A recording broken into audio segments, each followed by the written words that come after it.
জ্ঞান ফেরার পর নতুনের দিকে আঙুল তুলে নতুনকে বলে, আমি তোমাকে ছাড়বো না নতুন কাকু। সম্পূর্ণ জানতে ভিডিওতে লাইক দিয়ে চ্যানেলটিকে সাবস্ক্রাইব করে না টেনে দেখতে থাকুন। ডক্টর এসে জানায়, দেখুন আপনারা চিন্তা করবেন না, এখন আমাদের কাজ সম্পূর্ণ হয়ে গিয়েছে। উনি একটু একটু করে সুস্থ হতে চলেছে আর চোখগুলো মেলতে শুরু করে দিয়েছে। উনি এখন সেফ আছে, কিন্তু আপনারা এভাবে হই হুল্লোড় করলে আমরা কোনো কিছুই করতে পারবো না। ওনার পেট থেকে সমস্ত কিছু ওয়াশ করে বের করা হয়েছে, অনেকগুলো ওষুধ খেয়ে ফেলেছিল, তবে এখন আমরা পুরোপুরি সুস্থ বলে দাবি করতে পারি না, আংশিক সুস্থ হয়ে গিয়েছে আর উনি এখন সেফ রয়েছে, আপনারা চিন্তা করবেন না। ডক্টরের মুখে কথা শুনে বাবিল, কুর্চি, কমলিনী সকলে একটু স্বস্তি পায়। আর তখনই কমলিনী চিৎকার করে ওঠে, আমার বুবলাইয়ের কিচ্ছু হবে না, আমি জানতাম। আমি একবার বুবলাইয়ের সঙ্গে দেখা করতে চাই, প্লিজ ডক্টর আমাকে একবার শুধু বুবলাইয়ের কাছে নিয়ে চলুন। কুর্চিকে তখন বলে, দিদিভাই চলো না, বুবলাইকে একটিবারের জন্য দেখে আসি। তখনই কুর্চি বলে, দিদিভাই তুমি শান্ত হও, ডক্টর যেহেতু বলেছে ও এখন সেফ রয়েছে, তাই আমরা আরেকটু অপেক্ষা করি, সম্পূর্ণ সুস্থ হয়ে যাওয়ার পর আমরা দেখা করব। তখনই আবার রেগে যায় বর্ষা তখন বলে, খবরদার একদম তোমরা রুদ্রর কাছে যাওয়ার চেষ্টা করবে না, আমার রুদ্র, আমি সবার আগে যাব।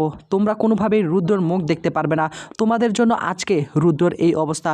রুদ্রর যদি বড় ধরনের কোনো কিছু হয়ে যেত, আমি কিন্তু তোমাদেরকে ছেড়ে কথা বলতাম না, তাই তোমরা কোনোভাবেই রুদ্রর কাছাকাছি যাবে না। রুদ্র সুস্থ হয়ে যাওয়ার পর আমি তোমাদের নামে কমপ্লেন করব, তোমাদেরকে আমি পুলিশের হাতে তুলে দিব। তোমাদের জন্য আরেকটা মানুষের জীবন চলে যাচ্ছিল, সেটা আমি কোনোভাবেই মেনে নিতে পারবো না। বর্ষার মুখে এই কথা শুনে কুর্চিত ভীষণে রেগে যায় এবং বলে, কি বলছো কি, তোমার মাথায় কি সমস্যা আছে নাকি? আমাদেরকে তুমি ভয় দেখাচ্ছ? যার ছেলে সে দেখা করবে না? তুমি তো এসেছো দুই দিন হল 4 দিন হয়েছে, 4 দিনে এসে এত বাহাদুরি তোমার বেড়ে গিয়েছে? কখনো না, তোমাকে তো আমরা ছেড়ে দিব না, তুমি আমাদেরকে ছাড়বে কি? তোমার জন্য আজকে এই অবস্থা। রুদ্রর মাথাটা একদম খেয়ে ফেলেছো।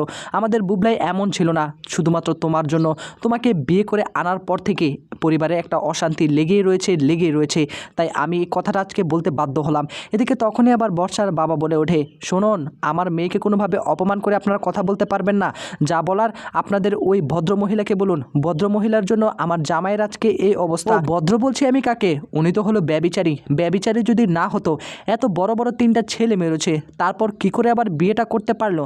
হ্যাঁ, আজকে যা কিছু হয়েছে ওনার জন্য হয়েছে।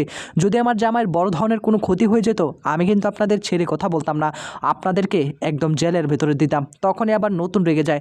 নতুন রেগে গিয়ে বলে, মুখ সামলে কথা বলুন, আমার স্ত্রীকে নিয়ে কোনো আজে বাজে কথা বলবেন না। আমি কিন্তু এখন লিগেলি ওর হাজব্যান্ড, তাই আমার সামনে ওর বিষয়ে অন্যরকম কথা বলার চেষ্টা করলে আমি কিন্তু মানহানির মামলা করতে পারি। আমার সম্পর্কে আপনাদের কিন্তু এখনও ভালো ধারণা তৈরি হয়নি, তাই আপনারা প্লিজ চুপ করে থাকবেন। আর হ্যাঁ, বুবলাইকে দেখার একমাত্র অধিকার শুধু কমলিনী রয়েছে, তাই সবার আগে কমলিনী তার ছেলেকে অবশ্যই দেখতে যাবে। এদিকে তখনই আবার বর্ষার জেঠু বলে ওঠে, শুধু বললেই কেউ হলো নাকি?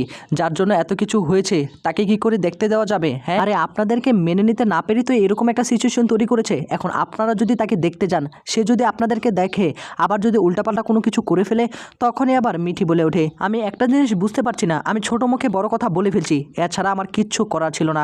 আপনারা আত্মীয় হয়েছেন 2 দিন হয়েছে, তার মধ্যে আপনারা যেভাবে আমাদেরকে অপমান করে কথা বলছেন, আপনাদের মধ্যে মনুষ্যত্ববোধ বলতে কিচ্ছু নেই। আপনাদের ব্যবহার দেখলেই বোঝা যায় আপনার বাড়ির মেয়ে কীরকম ব্যবহার শিখেছে। অন্যদিকে দেখা যাবে নতুন আর কারো কোনো কথা না শুনে কমলিনীকে নিয়ে বুবলাইকে দেখার জন্য কেবিনে চলে যায়। আর বুবলাই তখন নতুনের দিকে আঙুল তোলে, তোমার জন্য এরকম অবস্থা হয়েছে আমার, তোমাকে আমি ছাড়বো না নতুন কাকু। আর নতুন তখন চুপ করে মাথাটা নিচু করে থাকে। তো বন্ধুরা, এই ছিল আপডেট, নেক্সট আপডেট পেতে সাবস্ক্রাইব করে রাখুন।